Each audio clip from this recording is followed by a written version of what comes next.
Shankaracharya said, Nalni dalagata jalamati taralam tadva jivita matishaya chapalam. Just like the drop of water on a lotus leaf is totally unstable. It runs here, runs there and gets knocked off. This human form is temporary and unreliable. But Shree Krishna says here, padma-patram ivambhasa, just as that lotus leaf is lying on the water and yet is detached from the water. Similarly, the karma yogi has to practice being in the world but being detached from the world. Karma yoga doesn't mean just to do your duty, otherwise everybody would be a karma yogi. If you just do your work, you are a karmi. To become a karma yogi, along with karma, you have to do yoga. Yoga means union. The union of your consciousness with the divine consciousness, with God. So with your mind anchored to God, you keep doing your duties. Practice detachment. Be effort oriented. Bhagavad Gita, Chapter 5. Verse chanting is followed by translation and commentary by Swami Mukundananda.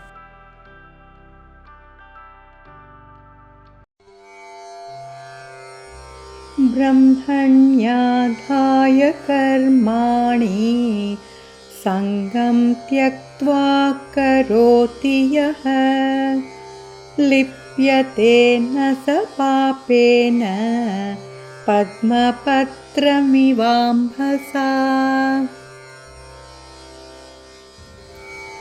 Those who dedicate their actions to God, abandoning all attachment, remain untouched by sin, just as a lotus leaf is untouched by water. So the question arises, how to make our work sinless? This question arises in the minds of everyone because apparently every work is accompanied by a factor of sin. Now, for example, I have come across so many people in India, Swamiji, I lost my job. So what happened? The boss was forcing me to take ghus and I refused and I lost my job. So what to do? Should I keep my job and take ghus? So this is a practical problem that arises. Every kind of work seems to have sin as a part of it. So Shree Krishna says to Arjun, that Arjun, look, if there's fire, there's smoke on top of it. How can you even walk on the ground without committing sin? Because when you're walking, you say, okay, I'm avoiding the ants. And what about all the microorganisms? Are you able to avoid them? Now some people, they put a cloth on their face, not for COVID protection, as a part of ahimsa. But do you think that the microorganisms are stopped by that? They go through that as well. So, how can somebody be totally sinless? When you bathe, you are killing so many entities. I once met a sadhu, a Jain sadhu. He had not taken bath for 40 years. But he was not smelling. That was the astonishing thing. Some power he had that he had not taken bath and he was not smelling. But I would not recommend that for ordinary people like us. So, if we say, okay, now no sin, how will you stop? Every rupee, dollar that you are earning, think about it. You are hurting people. There are competitors who are being sidelined. And so many things are being done for the production of the plastics and other things that we are using. What is the means of eliminating sin? This is the question that arises. So Shree Krishna says that it is impossible, Arjun. Now, Arjun, remember, Shree Krishna is asking him to do something most sinful, to kill human beings. He's not saying ki khatmal maar do. He's saying kill human beings. Shree Krishna, the karmas of this will take me to hell for the remaining rest of eternity. So Shree Krishna, in different contexts, he explains, and here also he is saying how to be sinless. So he says elsewhere that like a fire is always covered by smoke, every act you do is covered by sin. Because you are in this material realm, what to do? But he's giving out here a means of becoming sinless. Padma-patram ivambhasa. Take a look at the lotus. The example of the lotus is very prominent in our Vedic scriptures. The lotus has got many astonishing properties. So our poets love to say charaṇ-kamal, the lotus feet of Vishnu, the lotus feet of the Guru, kar-kamal. With your kar-kamal, with your lotus-like hands, please bestow this gift. And mukh-kamal, even kamal nayan, lotus-like eyes.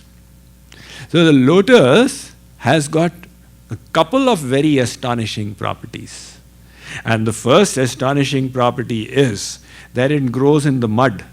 It starts off from under the water, but it grows towards the sun. It comes out of the water and moves towards the sun. And the second most astonishing property is it lives on the water, but it doesn't allow the water to touch its leaf. Put a drop on that lotus leaf and see what happens. That drop of water on the lotus leaf will be like mercury rolling here and there, here and there. The lotus leaf says, I will not let you touch me. Likewise, if somebody can be untouched in this world, and how untouched? What is it that causes sin, and what is it that makes us sinless? The moment our karmas are for our sake, I am doing this for my sake, then you are responsible for the good and the bad. Because it is for the self, bear the consequences, the karmic reactions. But the moment you are doing it for the sake of Bhagavan, now you are not responsible. You are absolved of the sin. Even in the world, let us say that there is a law. If you kill others, then you are going to be hanged. But there is this person who has got entered the army, and the nation is at war, and he is willing to lay down his life for the protection of the nation. He goes there in a difficult situation to defend his country. There are 20 soldiers of the enemy, and he guns them all down. When he comes back, he is not told, oh my God, you have life imprisonment. He is given a Param Veer Chakra medal for bravery. Why? He killed them. It was not for his sake. His intention was higher. So likewise, when we develop this concept that what I am doing is for the pleasure of God, then Shree Krishna says, then you are absolved of the sin. Does the concept make sense? Yes. The law of karma applies to selfish actions, not to selfless actions.